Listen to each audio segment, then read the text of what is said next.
Address లో నక్షి మేళా సందర్భంగా free shipping across the world. నమస్తే కళ్యాణ్ గారు. నమస్తే జయ గారు. కళ్యాణ్ గారు, దివ్య అనే ఒక అమ్మాయి మెయిల్ చేసింది మనకి. ఒకసారి మీరు ఓకే అంటే నేను తప్పకుండా కాల్ చేస్తాను. మాట్లాడదామమ్మా, మాట్లాడదాం. హలో హలో, హలో, దివ్య అండి మాట్లాడేది. అవునండి. ఎవరు మీరు? నమస్తే అమ్మా, నేను సుమన్ టీవీ అందమైన జీవితం ప్రోగ్రామ్ నుంచి కాల్ చేస్తున్నానండి. నమస్తే మేడం. నమస్తే అండి. నమస్తే దివ్య, మీరు మెయిల్ చేశారు మీ ప్రాబ్లంకి సంబంధించి. అయితే నాతో పాటు డాక్టర్ కళ్యాణ్ చక్రవర్తి గారు కూడా ఉన్నారు. ఒకసారి మాట్లాడతారా? చెప్పండి, మీ అంటే మీరు ఏం ఎక్స్పెక్ట్ చేస్తున్నారు, అసలు మీకు వచ్చిన సమస్య ఏంటో. నా పేరు దివ్య మేడం. ఓకే, మా ఊరు నందిగం మేడం. నందిగామ. ఓకే, అవును మేడం. నాకు రీసెంట్లీ పెళ్లి ఫిక్స్ అయింది మేడం. ఇందులో ప్రాబ్లం ఏంటంటే, ఇంటర్ లో ఒక అబ్బాయిని చాలా ఇష్టంగా ప్రేమించేశారు. ఆ అబ్బాయి పేరు అనిల్. ఓకే. ఆ అబ్బాయి ఫ్యూచర్ లో నాకు ఏ ప్రాబ్లం రాకుండా ఉండడానికి నేను ఈ మెయిల్ చేశా మేడం. ఓకే. మేము ఇంటర్ లో చాలా ఇష్టంగా ప్రేమించుకున్నాం. ఓకే. ఇంటర్ ఎగ్జామ్స్ అయిపోయిన తర్వాత మా ఇంట్లో ఈ విషయం తెలిసింది మేడం. నన్ను ఒక ఉమెన్స్ హాస్టల్లో జాయిన్ చేశారు. వెంటనే అసలు కనీసం మాట్లాడడానికి కూడా నాకు ఛాన్స్ లేదు ఆ అబ్బాయితో. ఓకే. వెంటనే జాయిన్ చేశారు. నేను ఆ అబ్బాయితో ఎంత మాట్లాడదామన్నా అసలు ఏం లేదు మేడం. నాకు అసలు వేరే ఆప్షనే లేదు ఆ అబ్బాయితో మాట్లాడడానికి. సో కమ్యూనికేట్ చేయలేకపోయారు. అవును, అసలు మాట్లాడకపోయి నేను ఎంతగానో ట్రై చేశాను మేడం. ఆ హాస్టల్లో ఎక్కడమ్మా అంటే మీరు ఉండేది ఎక్కడమ్మా? ఉమెన్స్ హాస్టల్ ఎక్కడ, ఎంత దూరంలో పెట్టారు నిన్ను? వైజాగ్ సార్. నాది నందిగం, మా ఊరు నందిగం సార్. నన్ను జాయిన్ వైజాగ్ చేసే తీసుకెళ్ళి. హాస్టల్ వైజాగ్ లో సార్. అబ్బో, ఓకే ఓకే. సో ఈ అబ్బాయికి చెప్పటం గానీ ఇంకా కంప్లీట్ గా కమ్యూనికేషన్ అనేది కట్ అయిపోయింది. అసలు ఏం లేదు సార్. ఆ అబ్బాయిని నేను లాస్ట్ ఇంటర్ ఎగ్జామ్స్ అప్పుడే చూసా సార్. తర్వాత నేను అసలు అబ్బాయిని అసలు కమ్యూనికేట్ అవ్వలేదు సార్ అసలు. ఇంట్లో వాళ్ళు అంటే ఏం చేశారమ్మా? ఎందుకు రిజెక్ట్ చేశారు? చదువుకున్న తర్వాత చూద్దామన్నారా, లేకపోతే వయసా ఏంటి? అంటే ఇంటర్ లో లవ్ ఏంటి, అంతే. నువ్వు చేసే Okay. పనులేంటి అని వెంటనే నన్ను హౌస్ అరెస్ట్ లో చేసేసారు మేడం. ఇంకా నీకు ఈ లవ్ ఇవేమొద్దు, బుద్ధిగా చదువు అనుకొని దూరం కాలేజ్ లో పెట్టేశారు నన్ను. నాకు అన్ని నేను వాడే నా జీవితం అని నేను అనుకున్నా మేడం. కానీ ఇందులో ఈ హాస్టల్లో పడేశారు. నేను చదవలేకపోతున్నా, వాడే గుర్తొస్తున్నాడు. బుక్ తీయాలన్నా. అయితే నా బాధ చూడలేక మా వార్డెన్ నన్ను అడిగారు, ఏమైందమ్మా, ఎందుకు ఇలా అయిపోతున్నావు, క్లాసెస్ వినడం లేదు అని అడిగితే నేను చెప్పా మేడం ఇలా అని. ఈ అబ్బాయిని ఇష్టపడ్డాను, ఇలా అయింది మేడం అంటే ఆమె చెప్పింది నాకు, నువ్వు మంచిగా చదువుకో, నేనే మీ పేరెంట్స్ తో మాట్లాడిపిస్తాను, మాట్లాడి ఆ అబ్బాయితో నీకు ఇచ్చి పెళ్లి చేస్తా అని ఆమె ఇలా ఒక హోప్ ఇచ్చారు madam. Okay. Okay. Next day నాకు ఎగ్జామ్స్ ఉన్నాయి. నేను చదవాలన్నా 1 hour లో చదవాల్సింది 10 hours పడుతుంది నేను చదవడానికి. కాన్సన్ట్రేట్ చేయలేకపోతున్నారు. ఫోకస్ చేయలేకపోయింది. కాన్సన్ట్రేట్ చేయలేకపోతున్నా. వాడే గుర్తు వస్తున్నాడు మేడం నాకు పదే పదే. దివ్య, ఎక్కడున్నావు ప్రస్తుతం? ఎక్కడున్నావు? ఆ అబ్బాయి ఎక్కడున్నాడు? ఇప్పుడున్న పరిస్థితి ఏంటి? నా డిగ్రీ కంప్లీట్ అయిపోయింది సార్. Right. నేను మా ఊరు వచ్చాను, నందిగం వచ్చి 2 months అయింది సార్. సంతోషం. అబ్బాయి కూడా నందిగంలో ఉన్నాడు, కానీ నేను వచ్చానని కూడా తెలియదు సార్ ఆ అబ్బాయికి అసలు. ఓకేనమ్మా. నేను నా ఫ్రెండ్ వచ్చి నాకు కలిసింది, ఓకే. ఎలా ఉన్నావు ఏంటి అని. నా ఫ్రెండ్ నా దగ్గరకు వచ్చింది, వచ్చి అడిగింది ఎలా ఉన్నావు ఏంటి అంటే నేను అడిగా సార్ అనిల్ ఎలా ఉన్నాడు, ఏం చేస్తున్నాడు అంటే తను చెప్పింది సార్ నాకు, నువ్వు ఇంకా వాడినే లవ్ చేస్తున్నావా? అవును, నేను ఆడనే లవ్ చేస్తున్నా, వాడేనే నేను లవ్ చేస్తున్నా అని చెప్తే ఆమె అన్నది, నీ ముఖం వాడిని ఇంకా లవ్ చేస్తున్నావు అంటే, వాడు వేరే అమ్మాయితో లవ్ చేస్తున్నాడు, నీ బెస్ట్ ఫ్రెండే తను అని చెప్పింది. నేను నమ్మలేకపోయా సార్, అస్సలు నమ్మలేకపోయా తనని ఆ మాట అనగా. అయితే తను నన్ను నేనే నీకు చూపిస్తా పద అనుకొని మేము ముందు కలిసిన స్పాట్ కి ఆమె తీసుకెళ్ళింది నన్ను. తీసుకెళ్తే నేను చూసా ఆ అబ్బాయి నా బెస్ట్ ఫ్రెండ్ తోనే నా ముందే ఆ పార్క్ లో ఆ అమ్మాయిని ముద్దు పెడుతున్నాడు సార్.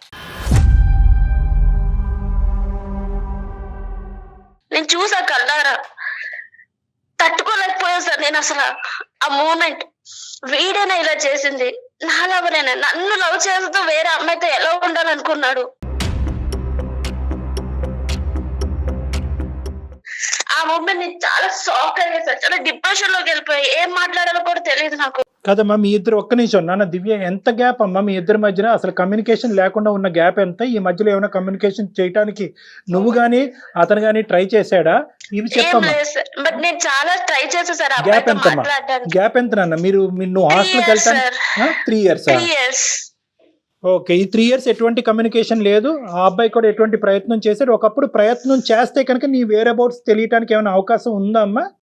ఏం లేదు సార్, అసలు 3 years ఏం మాట్లాడుకోలేదు. అసలు నేను ఉన్నానో లేదో కూడా వాడికి తెలియదు అలా సార్. కాదు నాన్న, మీ ఇద్దరి మధ్యన ఒక కామన్ ఫ్రెండ్ ఎవరో ఒకరు ఉండాలిగా. ఆ కామన్ ఫ్రెండ్ ని ఏమే ఎక్కడున్నది దివ్య ఎక్కడుందని ఒక మాట అడుగుంటే దివ్య పరానా చాట్ ఉంది అనేటటువంటి చెప్పుండేవారు కదా. అసలు ఆ అబ్బాయి ప్రయత్నం చేసాడా లేదా? ఆ అబ్బాయి ప్రయత్నం చేసాడో లేదో నాకు తెలియదు సార్. నేను ఆ అబ్బాయితో అసలు కాంటాక్ట్ అవ్వలేదు కదా. Contact అవ్వలేదా?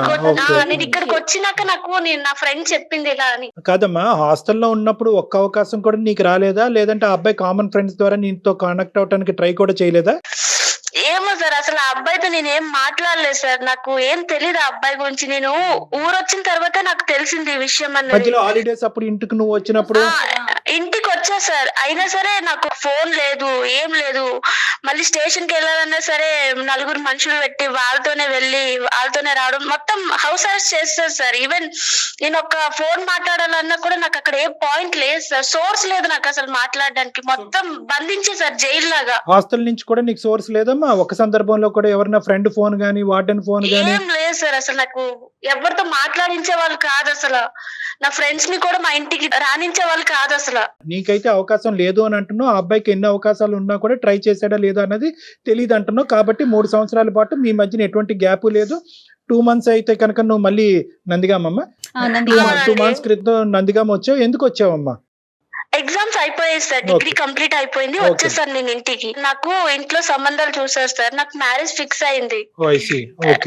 అంటే ఇలా సంబంధాలు చూసారు. ఈ విషయం అనేది ఒక విషయం అనేది నేను వాడికి చెప్పాలి కదా సార్. నేను వాడిని ఇష్టపడ్డా కదా, ఏమైంది ఏంటి అనేది నేను చెప్పాలి కదా. నేను వచ్చాను ఊరు. అతను చెప్పడం కాదురా దివ్య, అతనికి చెప్పడం అన్నది కాదు. ఫస్ట్ మీ ఇంట్లో వాళ్ళకి చెప్పాలి కదా. నువ్వు చెప్పావా? అమ్మ, నా మనసులో ఒక మనిషి ఉన్నప్పుడు మీరు వేరే సంబంధం నన్ను హౌస్ అరెస్ట్ చేసి ఇంతకాలం నాకు నచ్చినటువంటి వాడి దగ్గరికి వెళ్లకుండా, వాడి చూపు చూడకుండా, ఫోన్ మాట్లాడకుండా మీరు నన్ను ఇలా చేశారు. ఇంకా నా మనసులో ఆ అబ్బాయే ఉన్నాడు, మీరు ఎందుకమ్మా వేరే సంబంధాలు చూస్తున్నారని ఫస్ట్ ఇక్కడ ప్రశ్నించావా నువ్వు? కానీ వాళ్ళు ఒప్పుకోరు కదా సార్, వాళ్ళకి ఇష్టం లేదు కాబట్టి నన్ను అంత దూరం పంపించేశారు కదా సార్. మళ్ళీ వాళ్ళు ఎలా ఒప్పుకుంటారు? అందులో వాడికి జాబ్ లేదు, ఏం లేదు ఆ టైంకి. సరే, సో నువ్వు ఏంటంటే ఇక్కడ ఒప్పుకోలేదు సార్. పేరెంట్స్ ఒప్పుకోరు అనేటటువంటిది ఒకటి. ఇంకో పక్క నుంచి ఏమో వచ్చి నువ్వు ప్రేమించినటువంటి ప్రేమికుడితో 3 సంవత్సరాల పాటు కమ్యూనికేషన్ లేకపోయినా అతను మాత్రం నీ గురించి అలాగా వెయిట్ చేయాలన్నా నీ ఉద్దేశం? నేను వాడే కావాలనుకున్నాను కాబట్టి నేను వాడు నన్ను నిజంగా లవ్ చేస్తే నేను వాడిని పెళ్లి చేసుకుందాం అనుకున్నాను. కాబట్టి మా పేరెంట్స్ ని కాదైనా సరే నేను వాడిని లేచిపోవడానికి నేను రెడీగా ఉన్నాను సార్. వాడినే పెళ్లి చేసుకోవాలని నేను ఉన్నా.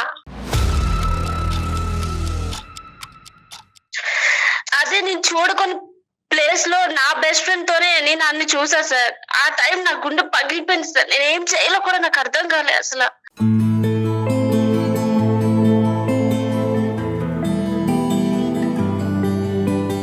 దాని తర్వాత రోజు నేను ఒకసారి కాల్ చేసి మాట్లాడా సార్. నేను ఎన్నిసార్లు కాల్ చేసినా లిఫ్ట్ చేయడం లేదు సార్.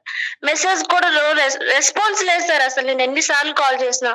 ఓకే, నేను నా ఫ్రెండ్ మొబైల్ నుంచి కాల్ చేసా. ఓకే, లైక్ అన్నోన్ నెంబర్ లాగా కాల్ చేస్తే లిఫ్ట్ చేశారు.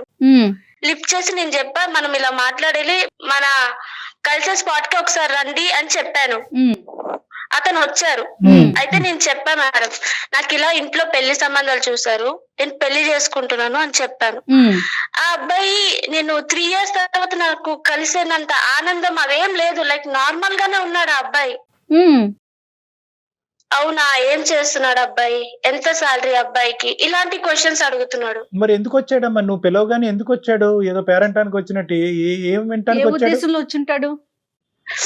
అంటే లైక్ 3 years తర్వాత నేను వచ్చాను కదా మేడం, ఏదో కలవాలి పిలిచింది అనే ఇంటెన్షన్ లో వచ్చాడు. అసలు ఏంటి అన్నది ఇక్కడ ఏంటి అన్నది టెస్ట్ చేయడానికి చూడటానికి వచ్చాడు. కానీ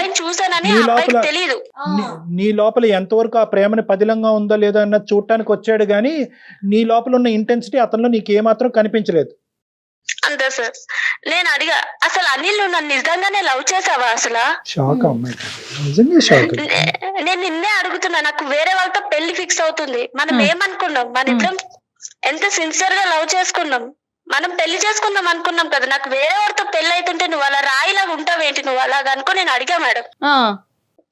అడిగితే మరి ఏం చెయ్యాలి చెప్పు అనుకొని అంటున్నాడు. అయితే ఏం చేయడం ఏంటి, ఏదో ఒకటి చేయవా నువ్వు అనుకొని అంటే చేయడానికి ఏం లేదు అనుకొని అంటారు సార్.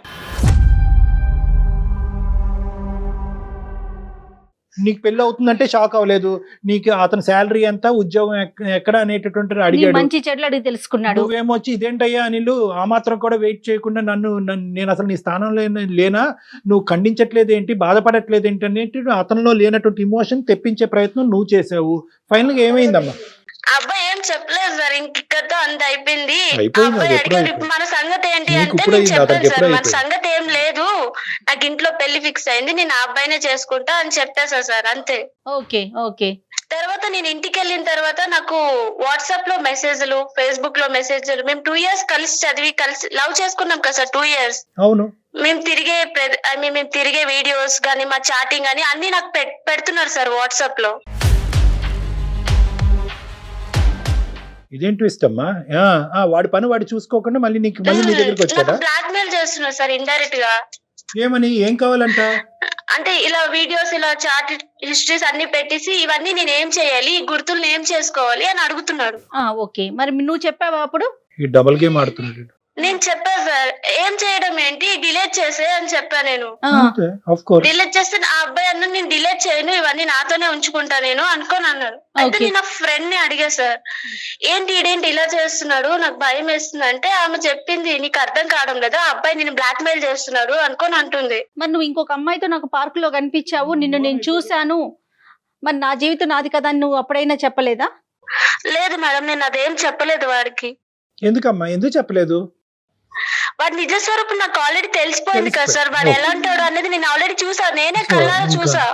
సో నేను చెప్పలేదు మేడం. సో వాడినైతే కనుక యాజ్ వి స్పీక్ నౌ నీ మనసులోంచి తీసేసావు. అవును సార్. సరే, మరి ఇప్పుడు ఏం చేద్దామమ్మా, ఏంటి ఇప్పుడు నీ సమస్య ఏంటి? ఇప్పుడు నాకు పెళ్లి ఫిక్స్ అయింది కదా మేడం, వాడి వల్ల నాకు ఏ ప్రాబ్లం రాకూడదు, ఆ వీడియోస్ కానీ ఆ చాట్ హిస్టరీ వల్ల. సరే సో అది వాడి దగ్గర నేను డిలీట్ చేయించాలి సార్. అది అనిల్ తో ఇప్పుడు మాట్లాడటానికి అవకాశం ఉందమ్మా? ఓకే సార్, నేను చేస్తాను. ఒకసారి నా ఫోన్ అయినా అటెంప్ట్ చేస్తారో లేదో నాకు తెలియదు సార్, బట్ నేనైతే ట్రై చేస్తాను. నీ ఫోన్ ఎత్తకపోయినా కూడా మనకు వేరే సోర్సెస్ ఉన్నాయమ్మా, ఆ సోర్సెస్ ద్వారా అతను పట్టుకుందాం. ఓకే సార్, నేను ఒకసారి కలుపుతున్నా. నువ్వు ట్రై చేయి. మీరు మాట్లాడే వ్యక్తి మీ కాల్ ని హోల్డ్ లో పెట్టారు. మీరు మాట్లాడే వ్యక్తి మీ కాల్ ని హోల్డ్ లో పెట్టారు. హలో హలో సార్, కాన్ఫరెన్స్ లో ఉన్నారు. బాబు అనిల్, నా పేరు డాక్టర్ కళ్యాణ్ చక్రవర్తి. అందమైన జీవితం అనేటటువంటి ఒక చక్కటి కార్యక్రమం నుంచి మాట్లాడుతున్నాను నీలాంటి వాళ్ళ గురించే. చెప్పండి సార్. ఇప్పుడు ఈ అమ్మాయి ఎవరు? ఈ అమ్మాయికి నీకున్న సంబంధం ఏంటి? ఎవరు సార్? దివ్యానా? దివ్యానే కదా మిమ్మల్ని కాన్ఫరెన్స్ లో ఎంతమంది ఉన్నారు మీ రేషన్ కార్డులో? ఇంటర్ లో మీరిద్దరు లవర్స్ సార్, ఇది మాత్రం వాస్తవం. ఓకే. అయితే ఆ అమ్మాయి ఇంటర్ అయిపోగానే నాకు కనపడకుండా వెళ్ళిపోయింది. ఎటో నాకు కనపడకుండా వెళ్ళిపోయింది. కనీసం నేను అప్పటి నుంచి ఆ అమ్మాయి కోసం ఎంత ట్రై చేసినా కూడా ఆ అమ్మాయి ఎక్కడ అమ్మాయి అడ్రస్ దొరకలేదు నాకు. ఎంతకాలం ట్రై చేశావు నాయనా? సార్ నేను దగ్గర 2 years తిరిగాను సార్. ఆ అమ్మాయి 3 సంవత్సరాలు వెళ్ళిపోయింది కదా, నేను 2 years తిరిగాను. నేను వాళ్ళ గల్లీలో సార్, నేను వాళ్ళ ఇల్లు తప్ప మిగతా ఇల్లు మొత్తం ఎంక్వైరీ చేశాను సార్. వాళ్ళ ఇంటికి పోతే బాగోదని చెప్పేసి నేను ఎతికాను. తర్వాత వాళ్ళ అమ్మమ్మ వాళ్ళ ఇంటికి పండగలకు గట్ట ఏమన్నా వెళ్ళిందేమని చెప్పేసి నేను అక్కడికి కూడా వెళ్ళాను. అక్కడ ఆ ఊర్లో కూడా లేదు. ఎటు వెళ్ళిపోయిందో, వాళ్ళ అమ్మ వాళ్ళు ఏమన్నా సీక్రెట్ మ్యారేజ్ చేసి పంపించారా, లేకపోతే అమ్మాయి అసలు ఎక్కడికి పోయిందో నాకు అర్థం కాని పరిస్థితుల్లో నేను ఉన్నాను సార్. ఉండి ఈ అమ్మాయి అంటే నాకు చాలా ఇష్టం సార్. దివ్య అయితే ఇంటర్ లో మేము ఇద్దరు లవ్ చేసుకున్నాం సార్. సంతోషం. ఎటు వెళ్ళిపోయిందో కాదండి, ఏమయ్యిందో అనే అనుమానం ఉండాలి. ఇక్కడ మనం మాట్లాడే మాటలోనే చాలా మీనింగ్స్ వచ్చేస్తాయి కదా. ఆ అమ్మాయి సేఫ్ గా ఉందని చెప్పేసి నాకు తెలిసింది, కానీ ఎక్కడుందో నాకు తెలియదు. మ్యారేజ్ అయిందా లేకపోతే ఎక్కడికన్నా సరే ఇప్పుడు నాకు తెలియదు మేడం. ఇంకొకటి ఏంటంటే నేను వాళ్ళ ఇంటికి పోయి నేను అడగలేను కదా మేడం. నేను వాళ్ళ ఇంటికి పోయి అడిగితే వాళ్ళు ఉన్నారు, వాళ్ళందరూ జరిగితే నేను చాలా ఇబ్బంది పడాల్సి వస్తుంది కదా మేడం. నాకు ఫ్యామిలీ ఉంది కదా. అలా అని చెప్పేసి నేను చెప్పాను ఆ అమ్మాయికి. ఆ అమ్మాయి నాకు, నేను మొన్న రీసెంట్ గా కలుసుకున్నాం ఇద్దరం. ఆ అమ్మాయి నేను కలుసుకుంటే మాకు మాట్లాడుకుంటామని అంత కుదరలేదు మేడం. ఇప్పుడు కాల్ చేసింది మళ్ళీ నాకు. కాదని ఇప్పుడు ఆ దివ్య 2 కారణాల చేత వెనక్కి వచ్చింది నందిగామ. తన చదువు అయిపోయింది, బి పెళ్లి సంబంధాలు చూస్తున్నారు. ఈ పెళ్లి సంబంధాలు ఇలా చూస్తున్నారు అనేటటువంటి అంశం నీ వరకు చెప్పడానికి ఆ అమ్మాయి నీ ఎదుర్కొంటూ వచ్చింది, అవునా కదా? వచ్చింది, నాకు చెప్పింది సార్. ఆ రోజు చెప్పింది. ఎక్కువగా మళ్ళీ వాళ్ళ పెదనాన్న ఎవరు అటు నుంచి వెళ్ళిపోతుంటే ఆ అమ్మాయి వెళ్ళిపోయింది ఇక సడన్ గా చెప్పేసి. ఇన్ని సంవత్సరాలు కనిపించినటువంటి ఒక అమ్మాయి నీకు కనిపించింది. ఏ అమ్మాయి గురించి అయితే కనుక నువ్వు గల్లీ గల్లీ తిరిగావో, ఎక్కడికి వెళ్ళిపోయిందనో భయపడ్డావో, బతుకుందో చనిపోయిందనో ఆలోచించావో, ఆ అమ్మాయి ఈ రోజు నీకు కనిపించింది. కనిపించినప్పుడు నీ రియాక్షన్ ఏంటి? నెంబర్ 1. నెంబర్ 2, కనిపించినటువంటి అమ్మాయి నాకు ఒక పెళ్లి సంబంధం కుదిరింది, ఇది నా పరిస్థితి, ఏం చేద్దాం అని అడిగినప్పుడు నీ రియాక్షన్ ఏంటి? ఈ 2 రియాక్షన్లు ఎలా ఉన్నాయన్నది నాకు చెప్పు. సార్ నేను యాక్చువల్లీ ఫస్ట్ టైం దివ్యాన్ని చూడగానే నా కళ్ళల్లో నీళ్ళు వచ్చినాయి సార్. చాలా రోజులు చూశాను కదా సార్. నేను తట్టుకోలేకపోయాను సార్ ఆ అమ్మాయిని చూసి.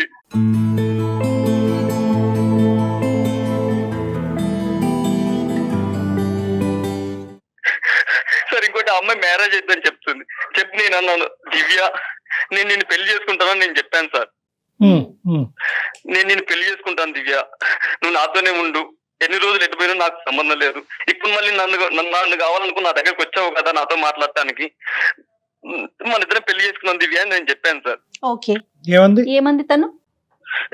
లేదు నాకు మ్యారేజ్ సెట్ అయింది అని ఆమె చెప్పి వెళ్ళిపోయింది సార్. ఓకే, ఏం దివ్య నువ్వు చెప్పినానే, అతని వర్జన్ కంప్లీట్ డిఫరెంట్ గా ఉంది కదా, నీ గురించి ఎంతకాలం వెయిట్ చేసినట్టు మాట్లాడుతున్నాడు. సార్ ఆ అబ్బాయి అన్ని నాటకాలు వేస్తున్నారు సార్, అంతా నటన సార్, అంతా అబద్ధాలే. ఆడు నా బెస్ట్ ఫ్రెండ్ తోటే మేము ముందు కలిసిన పార్క్ లో ఆడు వేరే అమ్మాయితో ఉండడం నేను చూసా సార్. అక్కడ నా బెస్ట్ ఫ్రెండ్ గీతతో మనం కలిసిన పార్క్ లోనే నేను నీతో చూసా. నీ నాటకాలు ఆపు, నువ్వు నా దగ్గర చెప్పకు. దివ్య నేను చెప్పేది ఒకటి నువ్వు ఆపా, నీ లింక్ అంతా అయిపోయింది. నువ్వు నన్ను మోసం రీజన్ చెప్తాను విను దివ్య, దానికి నేను రీజన్ చెప్తాను విను. సార్ ఈ అమ్మాయి కంటే ఫస్ట్ నాకు ఆ అమ్మాయి ప్రపోజ్ చేసింది సార్ క్లాస్ లో. దివ్య అని గీత బెస్ట్ ఫ్రెండ్స్ వాళ్ళిద్దరు. ఆ అమ్మాయికి నాకు ఫస్ట్ ప్రపోజ్ చేస్తే ఈ లోపు నాకు ఈ అమ్మాయి మీద నాకు మనసు పడి నేను ఈ అమ్మాయిని లవ్ చేశాను. ఈ అమ్మాయితో జీవితాంతం ఉందామని చెప్పేసి నేను ఫిక్స్ అయిపోయాను సార్. జీవితంలో ఫిక్స్ అయిపోయిన తర్వాత ఆ అమ్మాయి ఏం చేసిందంటే ఈ అమ్మాయి గురించి బ్యాడ్ చెప్పింది నా దగ్గరికి వచ్చి.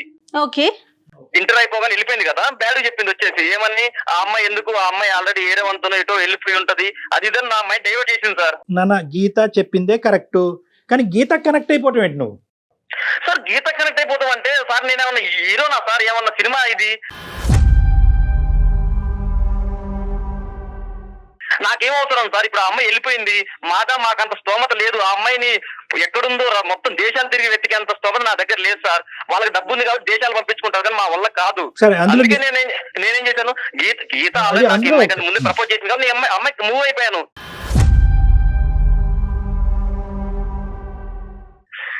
అంటే అమ్మాయి ఓకే చెప్తే నువ్వు ఓకే చెప్పేస్తావా? నీకు బుద్ధి లేదా, బుర్ర లేదా? నీకు బుద్ధి లేదనే, నీకు ఇన్ని రోజులు నేను వాడిని ఇచ్చిపెట్టున్నానే, వాడికి కనీసం ఒక ఫోన్ చేసి చెప్తావు మాట్లాడదాం బుద్ధి సోర్స్ ఉంటే నేను చెప్తారా కంపల్సరీగా? నాకు మొత్తం చుట్టుముట్టేస్తారు, నాకు హౌస్ అరెస్ట్ లో చేస్తారు, నేను జైల్లో ఉన్నా, నేను ఎలా చెప్తా నీకు? నువ్వు జైల్లో ఉన్నావు, నువ్వు 2 సంవత్సరాలు నువ్వు నాతో తిరిగింది లేదు, కానీ నువ్వు వెళ్లే ముందు ఒక్కసారి మా గల్లీకి వచ్చి, రోజు పాలకు అట్నించే కదా పోయేది, ఒక్క రోజు వచ్చి ఒక్క మాట నాకు చెప్తే అయిపోతుంది కదా. నేను పంపిస్తారని చెప్తే నేను ఏమన్నా అందునా? నాకు బయటికి వెళ్ళినా సరే ఎవరో ఒకరు తోడొస్తారు నాతో, నేను నీకు ఎలా చెప్తా? నీకు అసలు ఎలా అయినా చెప్పొచ్చు. నువ్వు 2 సంవత్సరాలు మన సినిమాకి వెళ్ళింది, షికార్కి వెళ్ళింది, ఇవన్నీ పక్కకు పెడితే నువ్వు ఒక్క రోజు నాకు చెప్పకుండా వెళ్ళిపోయావే 3 సంవత్సరాలు. నేనెవరికి చెప్పుకోవాలి? నేనేమన్నా వెళ్ళిపోయాను? ఆపు, నీ నటన నాకు తెలుసు, నీకు చెప్ప తీసుకొని కొడతాను నువ్వు ఇంక ఇలాంటి మాటలు మాట్లాడావా? అట్లా కాదు, ఇప్పుడు డాక్టర్ గారు ఉన్నారు మనతో పాటు, మీరు అలా మాట్లాడకూడదు. ఇక్కడ ఒక పాయింట్ ఏంటంటే దివ్య, నిజంగా ఆ అబ్బాయి నువ్వు ఎంత ప్రేమించావో అంతే విధంగా ప్రేమించినట్టుగానే అనిపిస్తుంది, కానీ ఎక్కడో చోట నువ్వు కమ్యూనికేట్ చేయాలి కదా. అంత అవకాశాలు లేకుండా ఎలా పోతుంది? హాస్టల్లో ఫోన్ ఉండొచ్చు, ఇంటికి వచ్చేక అవకాశం ఉండొచ్చు, ఎవరన్నా ఫ్రెండ్ ద్వారా కబురు చెప్పించవచ్చు, మీ ఇద్దరి మధ్యన కామన్ ఫ్రెండ్స్ ఉండుంటారు, రకరకాల అవకాశాలు ఉన్నాయి. సో నాకు ఎటువంటి కమ్యూనికేషన్ లేకపోవటం వల్ల నేను పిచ్చోడిని అయిపోయానండి అని అంటున్నాడు అబ్బాయి. కరెక్టా కాదా? ఓకే సార్, నేను ఒప్పుకుంటా, బట్ నేను ఎంతగానో ట్రై చేస్తా సార్ ఆ అబ్బాయితో మాట్లాడదామని. నేను హాస్టల్లో ఫోన్స్ ఉంటాయి, టెలిఫోన్స్ ఉంటాయి, వాటికి కాల్ చేసిన దానికి రికార్డింగ్ ఆప్షన్ ఉంటుంది సార్, నేను మాట్లాడలేకపోయా. సరే ఓకే నాన్న, ఇప్పుడు గతంలోకి వెళ్ళొద్దు. ఇప్పుడు ఒకటి నాన్న అనిల్, నీ ప్రేమ కూడా కరెక్టే అనుకుందాము, కానీ ఇప్పుడు ఏమంటావు నువ్వు? Geeta, I want Geeta and I want Divya అని కూడా అంటావా? లేదు sir, I want Divya sir. Sir ఏం లేదు సార్, దివ్య అయితే నాకే కావాలి సార్. నేను నీ మీద నా ప్రేమ చచ్చిపోయిందిరా. మరి లేదు, నాకు నువ్వు అవసరం లేదురా. దివ్య నేను ఎందుకు చెప్తున్నాను, ఇరవై నీ కాళ్ళు పట్టుకుంటానే దివ్య. అవసరం లేదు, నీ నిజ స్వరూపం అంతా బయటకు వచ్చేసింది. ఇంకా నీ నటన ఆపేసా. ఇంకా ఒకసారి దివ్య, నువ్వు ఎంతైతే కనుక ఎటువంటి దిక్కుతోచినటువంటి పరిస్థితుల్లో అతను కమ్యూనికేట్ చేసుకోలేకపోయావు, అంతే విధంగా ఆ అబ్బాయి కూడా నిన్ను వెతుకుతూ ఇంకెక్కడ ఏ కాంటాక్ట్ దొరకపోవటం. సో నువ్వు చెప్పినటువంటిది ఎంతైతే నమ్మాలో అతను చెప్పింది కూడా అంతే నమ్మాలి. Okay, so both of you are on an equal stage. So ఇప్పుడు మా అందరికీ అర్థమైంది ఏంటంటే మీరిద్దరు నాటకం ఆడలేదు, ఇద్దరు గాఢంగానే ప్రేమించుకున్నారు, ఎటొచ్చి కమ్యూనికేషన్ గ్యాప్ అనేది ఏర్పడింది. ఈ మధ్యలో దురుద్దేశంతో అవనియండి, ఇంకో ఉద్దేశంతో అవనియండి, గీత అనేటటువంటి అమ్మాయి దూరింది. ఆ అమ్మాయికి ఈ అబ్బాయికి తెలిసి తెలియకుండా ఈ అబ్బాయి కనెక్ట్ అయిపోయాడు. సో గీతకి చెప్పుకునేటటువంటి విధంగా నేను చెప్పుకుంటాను, గీతను వెనక్కి పెడతాను. గీతతో నా ప్రయాణం అనేటటువంటిది కరెక్ట్ ప్రయాణం కాదు, నా మనసులో ఉండేటటువంటిది దివ్య మాత్రమే, దివ్యే నాకు కావాలి అని అంటున్నాడు. మరి నువ్వు కూడా అంతే ఇదిగా గాఢంగా ప్రేమించావు కదమ్మా. 3-4 సంవత్సరాల పాటు నువ్వు వెయిట్ చేసావు కదా, చదువు మీద కూడా కాన్సన్ట్రేట్ చేయలేకుండా ఈ అబ్బాయినే మనసులో పెట్టుకుని ఈరోజు తల్లిదండ్రులు ఒక సంబంధం తీసుకురాకపోతే ఖచ్చితంగా నువ్వు ఈ అబ్బాయి గురించే వెళ్ళి పెళ్లి చేసుకుని ఉండేదాను కదా. సో ఇద్దరు మరి నీ తల్లిదండ్రుల మీద నీకు భయాన్ని ఎదుర్కోలేక ఈ కారణాన్ని చూపెడుతున్నావా, లేదంటే ఈ అబ్బాయి అనేటటువంటి వాడు నీ మనసులో పూర్తిగా చచ్చిపోయాడా? ఆ అబ్బాయి నా మనసులో అంత పూర్తిగా చచ్చిపోయాడు సార్. మరి లేడు సార్, లేదు సార్. సార్ అది వాళ్ళ అక్క మాటలు ఇన్ని ఎట్లా చేస్తుంది సార్. దీనికి నేనంటే చాలా ఇష్టం సార్ దివ్యకి. ఎప్పుడు ఇలా మాట్లాడలేదు సార్, ఫస్ట్ టైం ఇలా మాట్లాడుతుంది దివ్య. మొన్న కలిసినప్పుడు చాలా మంచిగా మాట్లాడింది, ఇప్పటికిప్పుడు పిల్లలు నాటకం ఆడుతున్నారు సార్. నీ నిజ స్వరూపం చూశాను కాబట్టి నీ మీద నాకు ఇష్టం చచ్చిపోయిందిరా. నన్ను ఒక్క నిమిషం దివ్య, నిజ స్వరూపం చూశాడు అని చెప్పి నువ్వు ఒక సినిమా చూసినట్టుగా మాట్లాడక్కర్లేదమ్మా. ఒక సంఘటన చూసావు, ఆ సంఘటన అబ్బాయి ఏమీ వ్యతిరేకించలేదు, అది జరిగినటువంటి సంఘటనే, దాని వెనకట్లు ఉన్న కారణాలు పూర్వపరాలు అన్ని విడమర్చి చెప్పాడు. ఈ రోజు అతను రియలైజ్ అయ్యాడు, ఏది అసలైనటువంటి ప్రేమ, నా ప్రేమ ఇంకా పదిలంగానే ఉంది, నా దివ్య తిరిగి వచ్చింది అనే ఆనందంలోనే ఈ లోపల నువ్వు మిస్అండర్స్టాండ్ చేసుకోవటం మొదలు పెట్టావు. అతను చేసింది తప్పే, ఆ తప్పును ఒప్పుకుంటున్నాడు, తప్పును ఒప్పుకున్నాడు. ఆ అమ్మాయికి చెప్పేటటువంటి బాధ్యత నాదన్నాడు. దివ్యకే 100% నా మనసులో స్థానం అని చెప్పాడు. ఆ అబ్బాయి వర్జన్ ఆ అబ్బాయి క్లియర్ కట్ గానే చెప్తున్నాడమ్మా. కానీ నువ్వు మాత్రం నేను అది చూస్తాను కాబట్టి మనసులో ఇరిగిపోయింది, చూస్తాను కాబట్టి మనసులో ఇరిగిపోయిందని అదే పాత పాట పాడుతున్నావు. నువ్వు నిజంగా ఈ రోజుకి ఇప్పటికీ కూడా నీ మనసులో నిజంగా ప్రేమ ఉంటే కనుక నీ తల్లిదండ్రులకి చెప్పుకునే ధైర్యం నీకుందా? నేను చెప్తాను సార్ ఇంట్లో, బట్ వాళ్ళు ఒప్పుకుంటారనే నమ్మకం నాకు లేదు సార్. అది 2 డిఫరెంట్ కాన్సెప్ట్స్ అమ్మా. ఇప్పుడు ప్రేమ చచ్చిపోయిందా, లేదంటే వాళ్ళు ఒప్పుకోరనేటటువంటి భయంతో ఈ ప్రేమను కాదంటున్నావా? లేదు సార్, వీడి మీద నాకు ప్రేమ చచ్చిపోయింది సార్. అంటే తను ఇంకా అది మనసుకు తీసుకుంది, దానిలో నుంచి బయటికి రాలేకపోతుంది. ఒకప్పుడు ఈ సంఘటన చెప్పకపోతే కనుక, ఈ సంఘటన జరగకపోతే కనుక, ఎప్పుడు నువ్వు వదిలి వెళ్ళినటువంటి అనిల్ ఇప్పుడు కూడా అలాగే ఉంటే కనుక నీ తల్లిదండ్రులు ఎదిరించి ఈ అబ్బాయిని వచ్చి ముందుకొచ్చి పెళ్లి చేసుకుని ఉండేదానివా? అవును సార్, ఏదైనా పెళ్లి చేసుకున్నాను సార్. దివ్య నా తప్పైంది, క్షమించే. నీ కాళ్ళు పట్టుకుంటాను దివ్య, నువ్వు ఈ మాట మాత్రం అనకు దివ్య. సార్ ఇప్పుడు కనుక ఆ అమ్మాయి చేసుకుంటా అంటే ఇప్పుడే తాళి కట్టేస్తాను సార్ నేను మరి అనిల్, ఇంత ప్రేమ ఉన్న వ్యక్తివి ఒక 3 సంవత్సరాల అబ్బాయి లేకపోయేసరికి ఇంకొకరిని ఎలా ఫీల్ చేసేస్తావు నీ జీవితంలో చెప్పు? నా తప్పైంది మేడం, తప్పైంది. చేసేదంతా చేసేసి తప్పైపోయింది, నాకు అదే కావాలి, ఆ వస్తువే కావాలంటే ఎట్లా అనిల్? కాంప్రమైజ్ అవ్వాలి అంతే. అలాంటప్పుడు అలాంటి మిస్టేక్స్ చేయకూడదు మేడం. మిస్టేక్స్ అంటే సహజంగా నేను ఒక్కరిని చేసేది కదా మేడం, ప్రతి ఒక్కరు చేసే మిస్టేక్ మేడం. కానీ ఈ రోజు ఆ అమ్మాయి ఇంకో దారి చూసుకుంది నాన్న. నువ్వు తల్లిదండ్రులు చూపెట్టేటటువంటి ఒక దారి, టెన్షన్ లేనటువంటి దారి, నీకు ఆ అమ్మాయికి బాధ కలగనటువంటి ఒక దారిని ఆ అమ్మాయి ఎంచుకుంది కాబట్టి దాన్ని నువ్వు గౌరవించాలేమో అన్నది నాకు అనిపిస్తుంది. అవును, మీరు ఈ రోజు కలిసి ఉండకపోతే కనుక, ఈ రోజు ఆ అమ్మాయి వచ్చి నిన్ను మళ్ళీ వచ్చి నేనున్నాను నీకు తెలుసా అనేది గుర్తు చేయకపోతే, మీరిద్దరు ఎలాగైతే మీ ప్రయాణాన్ని కొనసాగించేవారో అదే స్థానానికి మళ్ళీ వెళ్ళిపోవాలన్నది నా విజ్ఞప్తి. సార్ లేదు సార్, నాకు దివ్య కావాలి సార్, దాన్ని పువ్వుల్లో పెట్టి చూసుకుంటాను. అందుకనేనా తన ఫొటోస్ వీడియోస్ అన్ని కూడా మీరు మళ్ళీ షేర్ చేయటం? నేను ఆ ఉద్దేశంతో షేర్ చేయలేదు మేడం, నేను ఆ ఉద్దేశంతో మా పాత జ్ఞాపకాలను గుర్తు చేస్తూ మేము దిగిన ఫొటోస్ కానీ మెసేజ్ కానీ అందుకు పంపాను తప్ప ఏదే కాదు. మనం తప్పుగా అనుకున్నాం లేనన్న, మేము ఇంకో విధంగా అనుకున్నాం. ఒకటి చూడకూడనటువంటి సంఘటనని ఆ అమ్మాయి చూసింది. దానికి నువ్వు ఎటువంటి విధంగా పెయింట్ పూసినా, ఏ విధంగా కలర్స్ మార్చినా కూడా ఆ అమ్మాయికి బలంగా ఆలోచన ఏంటంటే, నా స్థానంలో వేరే అమ్మాయి అతని జీవితంలో ఉంది. అది 2 years ఉందా, 3 years ఉందా, 2 months ఉందా, 3 months ఉందా అన్నది కాదు, రీప్లేస్మెంట్ అయితే ఖచ్చితంగా జరిగింది. ఆ వర్జన్ వినటానికి, నువ్వు చెప్పినటువంటి డిస్క్రిప్షన్ వినటానికి ఈరోజు ఒక విధంగా సాటిస్ఫైగా ఉండొచ్చు, కానీ ఒక ఆడదాని మనసులో ఇంతకాలం ఇటువంటి మనిషి గురించా నేను వెయిట్ చేశాను అనే బాధ ఆ అమ్మాయి కలగటం వల్ల కంప్లీట్గా ఇంతకాలం మనసులో పెట్టి ప్రేమించుకున్నటువంటి ఆ బొమ్మని తీసేసింది ఆ అమ్మాయి, తీసేసింది. సో తప్పైంది అనేటటువంటి దాని వల్ల మళ్ళీ పోదు, మళ్ళీ ఆ స్థానాన్ని మళ్ళీ నింపలేదు. నీతో పాటు ప్రయాణం చేసినంత సేపు ఆ అమ్మాయికి ఒక క్వశ్చన్ మార్క్ ఆ అమ్మాయి మనసులో ఉంటది. నేనున్నానా, గీత ఉందా, నేనున్నానా, గీత ఉందా. ఒకప్పుడు మా ఇద్దరి మధ్యన ఏమైనా మనస్పర్ధలు వచ్చి మళ్ళీ మేము దూరం అవుతే గీత రాదు అనే గ్యారంటీ ఉందా అనే క్వశ్చన్ మార్క్తో ఆ అమ్మాయి జర్నీ కొనసాగుతూ ఉంటది. ఈ రోజు ఆ పేరెంట్స్ ఎంత బలంగా ఉన్నారన్నది ఒక్కసారి ఆలోచించుకోండి. అంటే ఈ అమ్మాయికి ఒక ఫోన్ కాంటాక్ట్ ఇవ్వకుండా నందిగామ నుంచి ఏకంగా వైజాగ్ పంపించేసి 3 years పాటు పకడ్బందీగా ఆ అమ్మాయిని ఒక జైలు లాంటి దాంట్లో పెట్టి, ఊరు వచ్చినప్పుడు కూడా నీ కాంటాక్ట్ కలగకుండా జాగ్రత్త పడేటటువంటి పేరెంట్స్ ఈరోజు మళ్ళీ అదే మనిషి తన మనసులో ఉన్నాడు, ఆ అబ్బాయినే ప్రేమించుకుంటాను అనేటటువంటి మాట చెప్తే కనుక ఈ అమ్మాయిని ఏ విధంగా వాళ్ళు ట్రీట్ చేస్తారు, ఈ అమ్మాయికి రానున్న రోజుల్లో ఎటువంటి భయంకరమైనటువంటి కష్టాలు వస్తాయన్నది నువ్వు కూడా ఆలోచించాలి. దివ్య లేదు కాబట్టి గీతతో కంటిన్యూ అయ్యావు, కాబట్టి దివ్య లేదు అన్నట్టు నువ్వు ఊహించుకుంటూ ఆ పాత జ్ఞాపకాలన్నీ తొలగించేసి, ఎందుకంటే వాటి వల్ల వచ్చే కాంప్లికేషన్స్ భయంకరంగా ఉంటాయి, చాలా భయంకరంగా ఉంటాయి. ఆ అమ్మాయి జీవితం పాడైపోతుంది, నీ జీవితం కూడా పాడైపోతుంది. సార్ కొంచెం టైం ఇవ్వనండి సార్, నేను దివ్య వాళ్ళ అమ్మ నాన్న ఒప్పించుకుంటాను సార్. దివ్య ఏమంటావమ్మా? లేదు మేడం, నాకు వద్దు. అనిల్ అంత చాలా ఏమైంది నీకు? అనిల్ సార్ నేను దివ్య వాళ్ళ పేరెంట్స్ ఒప్పించుకుంటాను సార్. దివ్య అంతే అంటుంది సార్, నేను ఒప్పించుకుంటాను సార్ దివ్యని కూడా. నువ్వు దివ్య లేదనుకునే గీతతో ప్రయాణం మొదలు పెట్టావు కదా, అదే కంటిన్యూ చేయి. అసలు నేనే వద్దు అంటే మా మమ్మీ అని ఎలా ఒప్పుకుంటారు సార్? మా పేరెంట్స్ ఎలా ఒప్పుకుంటారు అసలు? ఇంకా నాకు వాడు వద్దు సార్, నా లైఫ్ నేను చూసుకుంటా. అలాగా దివ్య, తప్పు ఒప్పుకున్నాను, తెలియక చేసిన తప్పు కూడా అలా పట్టుకుని ఎలాడతావేంటే? తెలియక చేసిన తప్పు 2 సంవత్సరాల ప్రయాణం ఉండదు. చేసినా తెలియకపోయిన చేసినా తప్పు తప్పే. తప్పే ఒప్పుకున్నాను కదా నేను సార్ వాళ్ళ ముందు. ఇప్పుడు కాదులే ఇప్పుడు అనిల్ ఇంకా అక్కడితో ఆపేసేయాలి. బేసికలీ ఏంటంటే ఈ తప్పు ఒప్పు అనే సబ్జెక్ట్ పక్కన పెట్టండి. ఆ అమ్మాయి కూడా ఇప్పుడు నువ్వు లేవు అనేటటువంటి ఉద్దేశంతో ఆ అమ్మాయి వేరే అబ్బాయితో పార్కులకు వెళ్ళలేదు, కానీ నువ్వు వెళ్ళావు. అంటే ఒక ఊరికి నేను ఇలా కంపేర్ చేస్తున్నాను, మనుషులు డిఫరెంట్, కానీ ఇక్కడ ఏంటంటే నిజంగా మీ ప్రేమ నిజమై ఉంటే కనుక నువ్వు ఈ రోజు కాకపోయినా రేపైనా కూడా ఆ అమ్మాయి తిరిగి వస్తుందనే ఉద్దేశంతో వెయిట్ చేసి ఉండేవాడు. దివ్య వెయిట్ చేసిందా లేదా? లేదు సార్, మా దివ్య వెయిట్ చేసింది. సో ఇక్కడ కావాల్సింది ఏంటంటే, ఒక పాయింట్ టు బి నోటెడ్ ఏంటంటే, ఆ అమ్మాయి మనసులో నీకు స్థానం లేదు. తల్లిదండ్రులకు భయపడో ఇంకో ఉద్దేశంతో కాదు, కానీ ఆ అమ్మాయి ఇంకొక లైఫ్ చూసుకోవాలని అనుకుంటుంది. ఇప్పటి వరకు తన మనసులో నీ గురించి క్రియేట్ చేసుకునే ఇమేజ్ ఆ అమ్మాయి చెరిపేసింది. ఇప్పుడు మళ్ళీ ఆ ఇమేజ్ని నువ్వు రీక్రియేట్ చేయడానికి ప్రయత్నం చేయొద్దు. నీ జీవితాన్ని నువ్వు చేసుకో.